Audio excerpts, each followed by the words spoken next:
I'm just kidding, guys. It's AJ, your favorite lesbian commentary YouTuber, and today, we're getting spooky in here. But first, do you like my outfit? Can I hear some commotion for the dress? Please. Commotion. Growing up, I took a lot of film analysis class. I can't.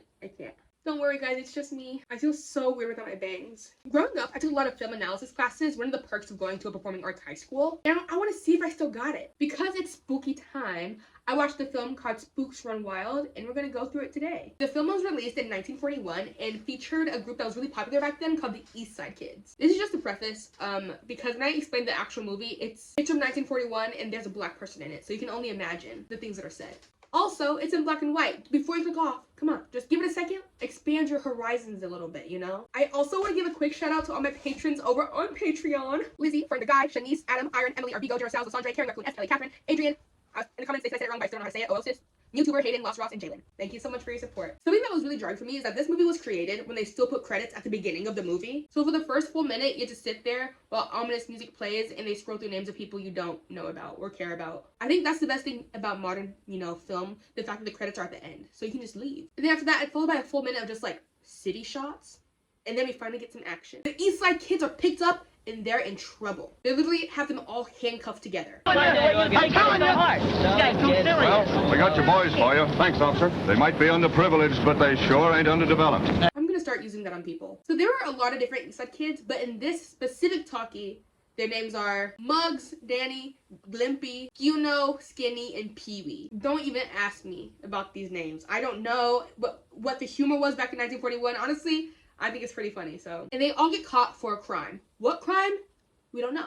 Because there's no exposition. All we know is that they're getting sent to summer camp. Hey, where we going, man? We going to camp. Forced to go by the police. The 1940s must have really been a different time because you're telling me that these kids were picked up for doing shenanigans and they don't even check with their parents. They just immediately put them on the bus and say, you're going to summer camp. You're going. No, you're out of here. Without even talking to their parents first? It's kind of crazy. They said, put them hoes on the bus. What do you want us to do with them? Deposit them in the bus. Deposit them on the bus is crazy. And you know what? The black person is at the front of the bus.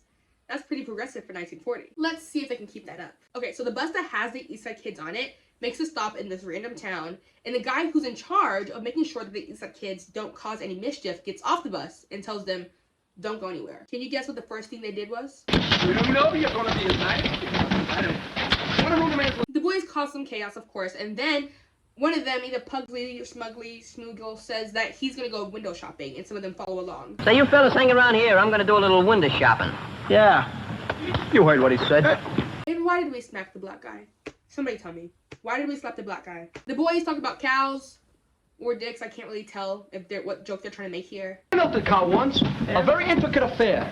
You see, a cow has 4 faucets. What for? Well, the first faucet is for buttermilk, the second for buttermilk, and the third is for evaporated milk. What's the fourth one for? Come to think of this, cow only had 3. Oh, that cow must have been contented. Oh, very contented. Are you contented? Oh, extremely so. That's fine. I don't get it. You're not the only one. So I guess slapping was just a normal thing back then. The boys, they make a plan to break loose when it hits dark because they're bad boys. But first, I'm thirsty. They have to flirt with the woman and get curved atrociously. Just as fresh. Hey, what are you doing tonight? Got a date? How about tomorrow night? I've got a date. How about Wednesday, Thursday, Friday, and Saturday night? I got a date. Well, that kills that week. Hey, what's your name? Margie. Honestly, flawless victory. And you see how those boys didn't get mad when they got curved and rejected? Boys, take note. While the boys are there, they hear on the radio that a monster killer is on the loose and to stay aware. Important announcement to listeners near Hillside and Colton. All citizens are warned to be on the lookout for the monster killer who is believed to be in this vicinity. This maniac has left a trail of 3 inhuman murders and is believed heading upstate. We return you now to your program. What do you mean you're gonna return me now to my program? You just said there's a savage killer on the loose and you want me to go listen to music? Enjoy your music. Then the boys almost missed their bus and we cut to Jeff Dixon and Linda. Jeff is mad that the kids are coming to his summer camp for kids, so he's a little pissy. That bunch of gorillas, it'll be a nightmare. They're not gorillas. So you're really gonna bring kids to my summer camp for kids in the summertime? Well, eventually night falls and this happens. Man, it sure is dark in here. I'll say, I can't even see you. I can't even see myself. 8 minutes in and we got a black joke. I was wondering when it was gonna happen. I was actually really confused. I was like, I thought this was 1940, not 2025. It was becoming so progressive. But they had to snap me back to reality that it is in fact 1940. I'm honestly surprised it didn't happen sooner. We then cut to a guy reading in the most natural way ever. Thirsting for the flow of bright red blood. At this moment,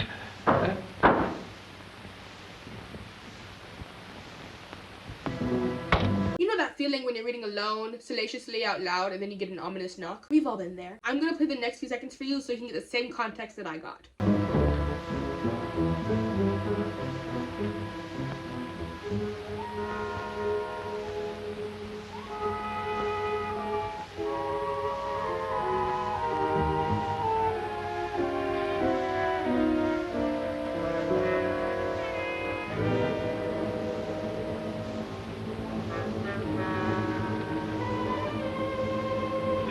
And you know what? That is really relatable because I also gasp when I see boxes stacked. And then he gets led to what I can only assume is a vampire based on the cape, the hat, the accent. And perhaps you can tell me where the Billings estate is.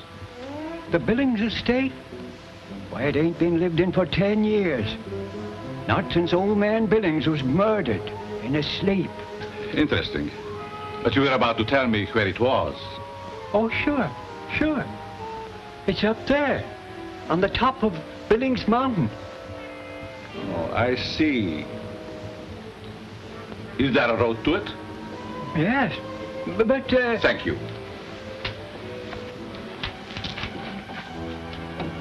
Good night. Are you an idiot? You're asking where the Billings estate is and there's literally a place called Billings Mountain? Where else would the Billings estate be? This is getting itchy. And maybe this movie is progressive because no little person joke, period. But just as they're pulling away, Dr. Van Groch comes to save the day. He pulls up to the gas station and we find out that he kills monsters, just like the one we just saw. it's you. What do you mean? I know you. I know who he is, too. He? The monster. He was here just a second ago, just now. The radio said he was coming and he's here. And you know who I am? Of course. I read about you in this book. You're Dr. Von Groch, and you've come here to save us from him. Yes, I am Dr. Von Groch. I knew it. I knew it right away. So guys, the guy who looks super evil, I think he might be kind of evil. And the monster, did you know him at once also? Right from the start. Couldn't miss him with those glaring eyes and red lips. The dwarf, too, like a little black spider. Well, you can't win them all. Tell me, this knowledge you possess, you've gained it all from that book? Oh, sure. You see, I'm kind of a student of black magic. Well, say, I better tell the constable you're here. You'll need help. No, wait. We must proceed slowly, carefully. As you know, at night the monster is strong and the police would be helpless against him. I guess that's right. I know that's right. Perhaps you'd like to help me. Oh, sure, Dr. Von Groch. Fine. Now first, though you may speak of the monster's arrival, you must keep my presence a secret. That is of the utmost importance. You have a room, someplace where we may converse? Oh, yeah. I've got a cottage. I'm starting to have a bad feeling about Dr. Van Cucci. My mom told me adults don't ask people to keep secrets, so I don't trust him. Also, never go to a secondary location with a stranger. We cut back and the boys, Poogly, Moogly, and Spoogly, are trying to sneak out, but it wakes up the others, so you know what they have to do. They have to follow too. What do they get up to? I don't know. They cut to the Cape guy and his friend at the cemetery, so... Summers. She was beautiful. Hey, you! What are you doing here?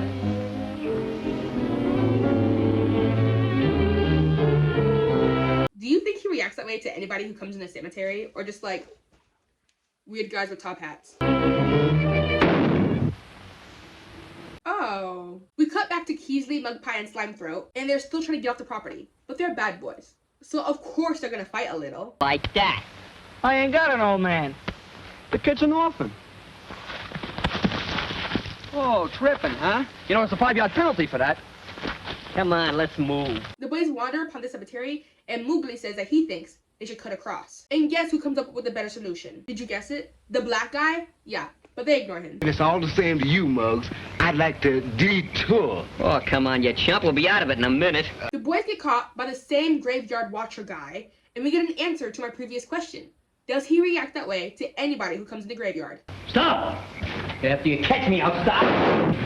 The answer is yes. It's hard to follow because it's choppy, but he shot one of them kids. One of the East Side kids. He is literally the worst groundskeeper ever. Imagine you're there trying to pay respect to a fallen loved one, and he just shoots you. He's just shooting. The boys decide to go look for help for PP after he got shot. And they see the house on the hill, and they're like, perfect, let's go there and see if there's some help. Can you guess what house that is? Billings estate. They get there, and guess who opens the door? None other than the top hat guy's best friend or lover. I'm not sure yet. Say there, can we come in? Our pal here is hurt. We want to get him to a doctor.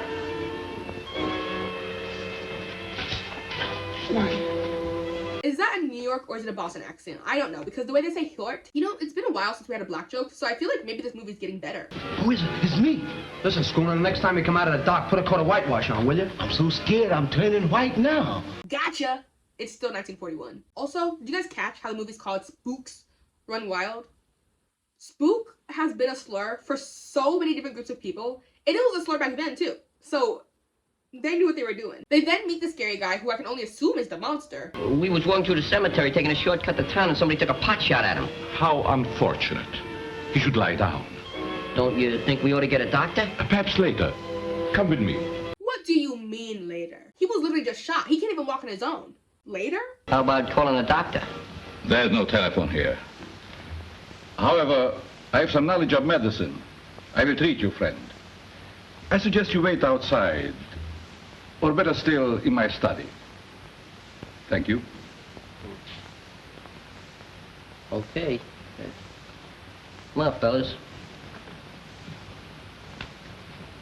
They just broke so many boy codes or just friendship codes in general. What do you mean you're gonna leave Penguin with that guy? What do you think he's gonna do when he has him alone? If your answer was lift up his shirt, then smile with excitement, then yeah, you'd be correct. How'd you know?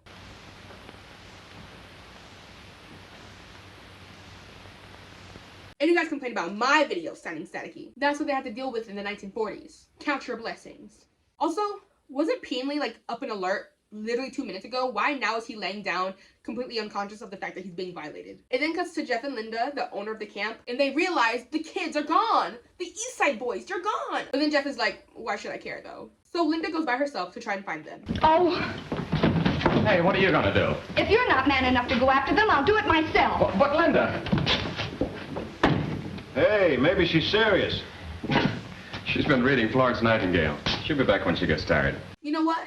W-man right there. Letting his lady go outside alone at nighttime, knowing there's a killer on the loose. We go back to the boys, and they're trying to decide if they should just leave. But they can't because Puglu is still with the creepy guy. Then Mugpie opens this little jar, and he sees a skeleton inside. But then everybody else looks, and it's not there. Spooky. Because they're also freaked out, they decide to go check on Pigsty. And then the top hat guy does something totally not suspicious. How's Pee-wee? Pee-wee? Oh, your friend. He's resting well. Well, we want to see him. I suggest you should not disturb him. We ain't gonna disturb him, we just want to see him. The boys barge into the room just to see he's fine. The top hat guy healed him up and he's just resting now. But the kids are like, we gotta go. We're hungry. Well, leaving is out of the question. Your friend must not be moved. But we gotta get back to camp. Yeah, I'm hungry. Vitamins or no vitamins. So top hat guy says, My home is not equipped for visitors, but Luigi prepared rooms for you. You will be my guest for the night. Come, I show you to your rooms. That's fine, but one of us is staying here. Hey, Scruno, you keep Pee-wee company. Hurry. Who, me? Yeah, you. We'll take turns.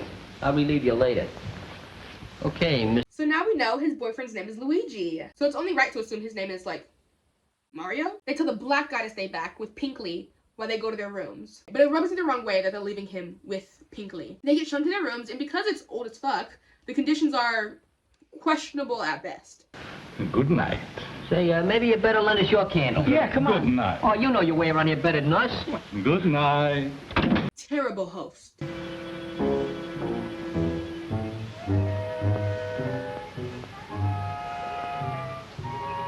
Forgive me if I startled you. You would perhaps like this candle. Good night. Okay, period, ally. That's called progression. He gave the candle to the black guy. Punka, Lunka, Tunka, Munka are all being very antsy. They're very nervous. So they decide to go check on Pigsley. And they see he hasn't moved at all since they last saw him. So they think he's dead. So they leave Sugly alone with Parsley again. and go downstairs to confront the totally not so evil guy. But soon, Pee-Pee wakes up. But he's different? Pee-wee! Oh, say, man, I sure is glad you was awake. Man, we've been worried about you. Yes, sir. Feeling better now, don't you?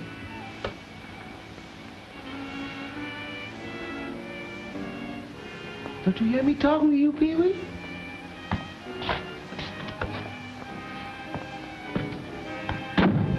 What's the matter with him? Hey! Say, come on, Pee-wee, open the door, will you? Come on. What happened to listening to black voices? Clearly something's different with Pinkley, but what? We don't know. The boys then find a book that explains that the top hat guy is a vampire, and they want to get Pookie out of there, but they don't know the whole time he's listening. In the night, he prowls about seeking new victims, and in the daytime, he sleeps in a coffin. Well, let's wait till daytime, huh? We ain't waiting for nothing. We're going right now. Remind me not to come back here on my vacation. I'll put it in my blue book. Can you imagine, though, if every single time somebody found a book in your house, they assumed it's about you? Because at no point does it say that this book is about him. They just assume that it is. It's like if you go to somebody's house and they have a Harry Potter book and you read it and you're like, this guy's a wizard. Turns out he wasn't the only one listening. Luigi was listening, too.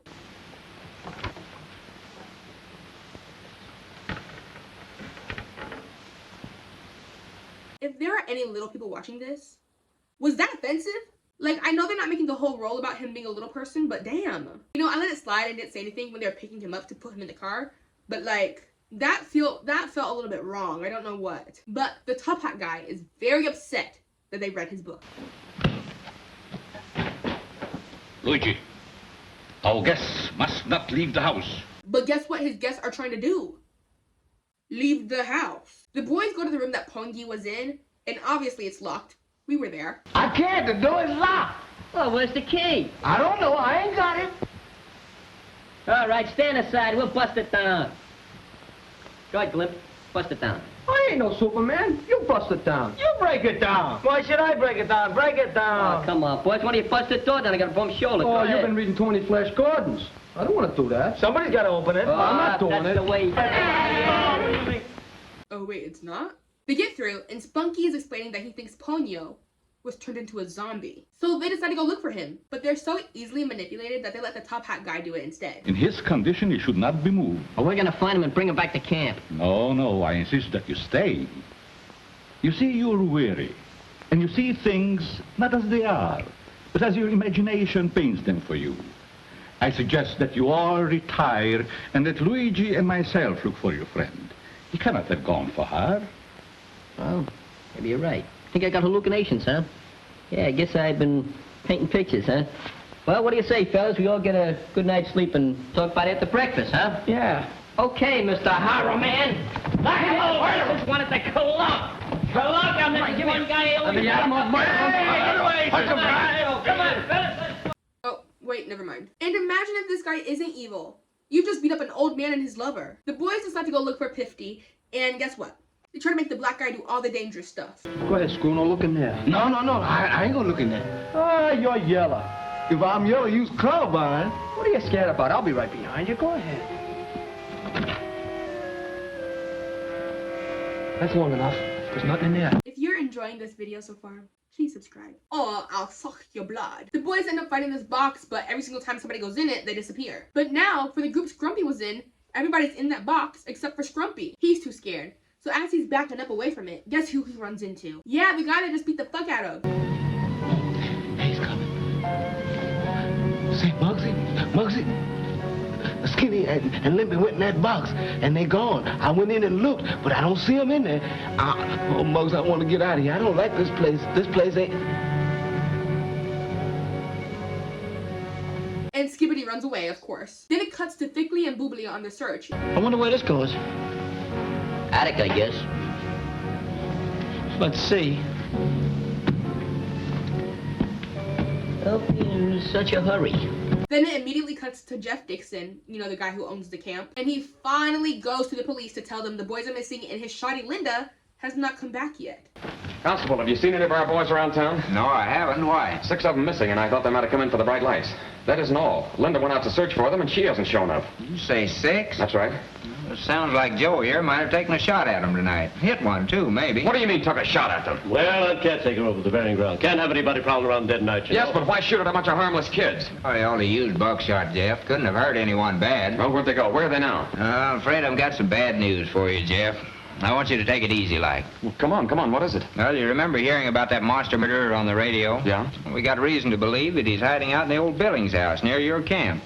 Joe here thinks he saw the lads heading for the house. Wait a minute, where are you going, Jeff? I just told you, my girl's out there in the woods. Oh, but you're not going out there alone. I'll call in some of the boys and we'll go with you. That's a dangerous maniac. They are underreacting, and it's pissing me off. Because you mean to tell me that you knew about the boys already, but now you're only checking because Jeff said something. Because he's about to go look by himself. Useless. We cut back to the boys and they're still looking for Poon Poon. But instead, they find Frumpy, their other friend. But then Moo Moo gets stuck in a box like an idiot. Hey, ain't no joke no more.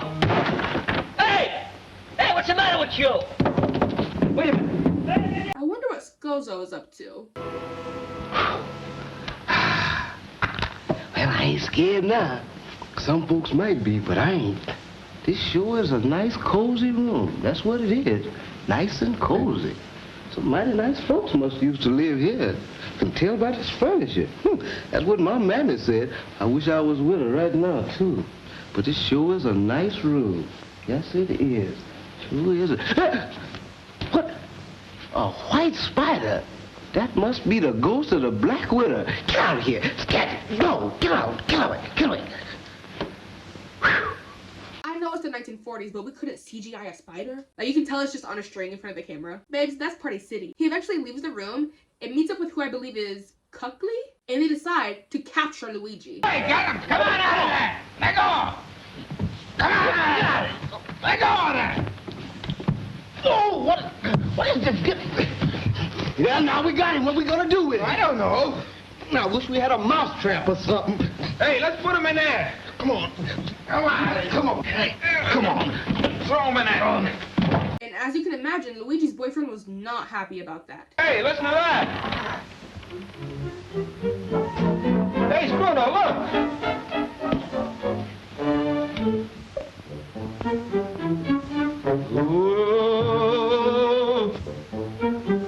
But then they blue ball us on what's going on. I hope he gets his mans back. They go back to Linda walking in the streets, and she gets picked up by Dr. Van Pooter. You were the young lady from the camp? Why, yes.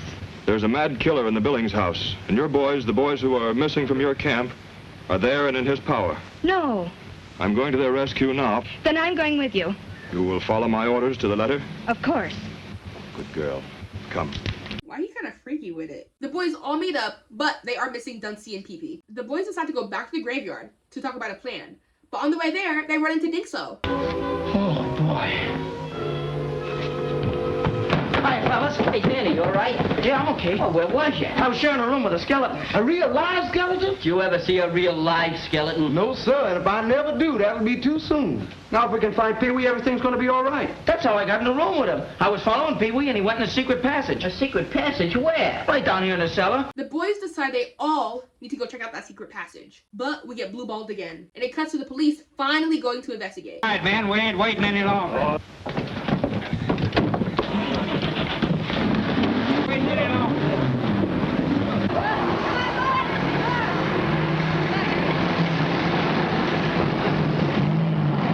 Then come up from a headstone in the graveyard, something that was never explained. But I'm assuming the secret passage led to the graveyard, and they decide they need to toughen up if they're gonna save their friend. One thing we can do, and that's to get tough, plenty tough, see?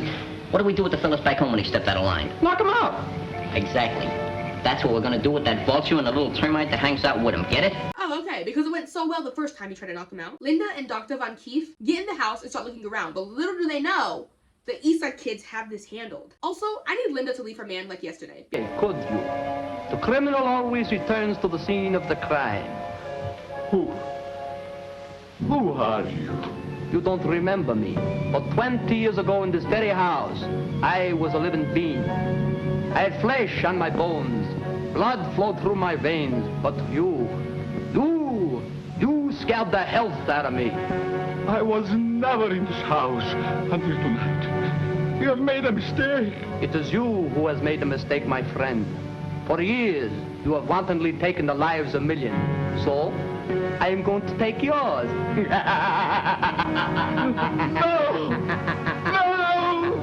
Stay away! Stay away! Oh.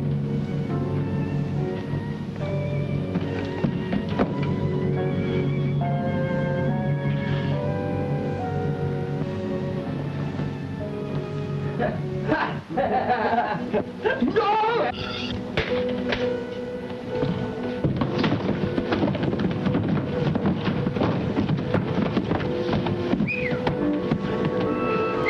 You know how they say Citizen Kane is the best movie ever? Rosebud and shit. I think it's this movie. They tie the scary guy up and go back to their room. And guess what? Peepow's there. And he's normal. Hiya, fellas. Pee-wee! Hey, you all right? I'm all right. Say, what happened to you guys? Unfortunately, the knots the kids used to tie up the, I'm assuming, vampire were not strong enough and he escapes. Luckily, Linda and Dr. Van Proff are gonna save them. Oh, wait, no. This happens instead. You know what? I'm gonna play the rest of the movie, the last 5 minutes, in completion, so that we can get the same experience. What do you mean, nothing? We're still friends, ain't we?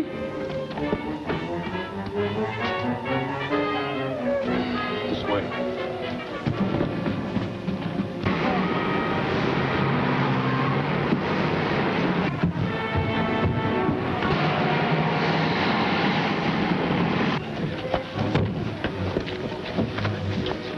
All right, you men surround the house. When you hear a shot, break in wherever you are. I'm going in the front door.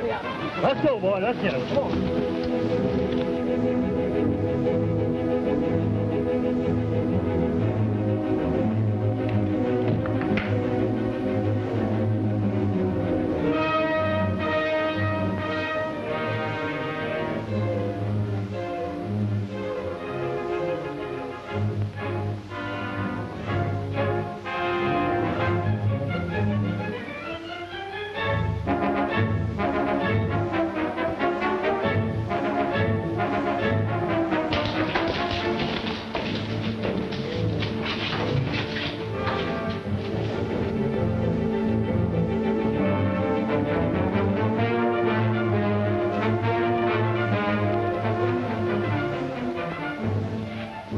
Where's your light?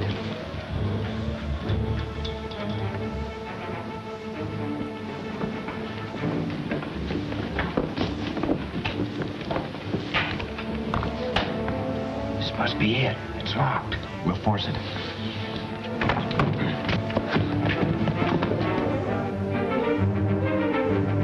Hey, what is this? Haven't you fellas heard? The deer season is closed. Muggsy, are you all right? Hey, certainly I'm all right. You boys can thank your lucky stars we got here in time. Yeah, why? That man's a monster. You're nearsighted, bud. You listen to me, I'll tell you the whole story. We was all going to town, see, and we decided to take a shortcut through a cemetery when some drunk takes a pot shot at Pee-wee and clips him, so we brought him up here to get him all fixed up.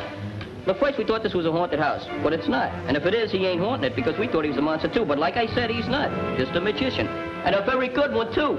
Just come up here to practice some new routines. This guy here is his assistant, the best in the country. What about that head on the plate? Oh, just that's the old salami trick. You know where the girl carries the guy's head in the tray? Well, I was the guy.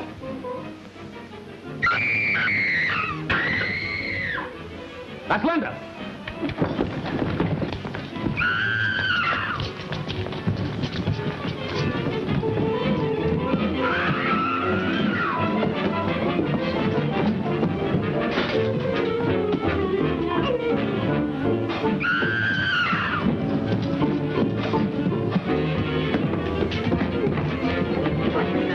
Shoot the lock. Shoot the lock.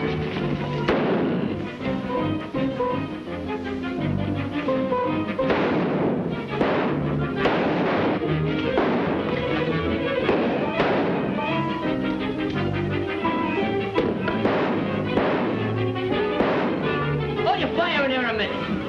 I got a better idea. What is it? Listen, there's a window in there, see?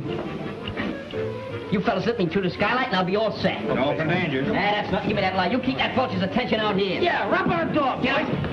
Go ahead. Come on, Muggs.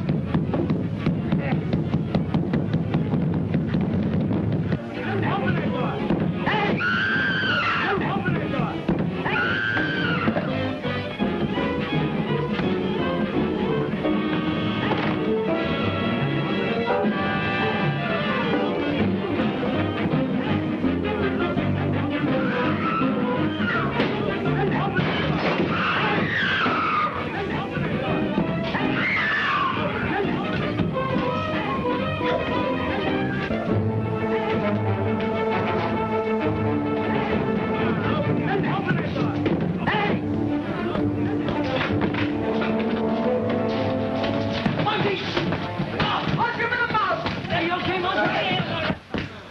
You all right, Linda? Oh, I thought you'd never get here. Jeff. Let me hit him up. Hey, look who the monster is. Hey, we get the reward, Sheriff. Wouldn't be surprised. I sure had us fooled there for a while, Van Groch, or whatever your name is. I can't believe it. I just can't believe it. You fool. Hey, let's go figure out how we're going to spend that money.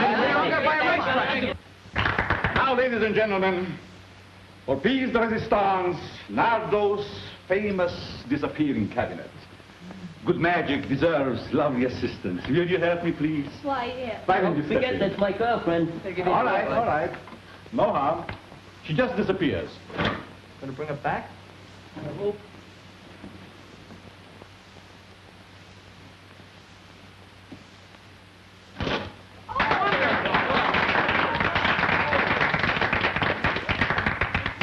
I think that's probably the easiest trick I ever seen.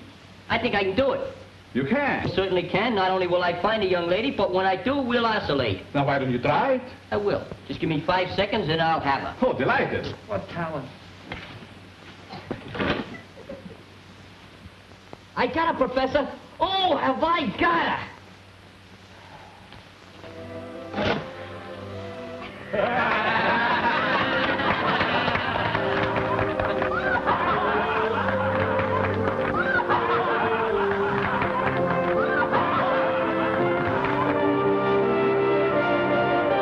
So, plot twist, it was Dr. Van Bussy all along.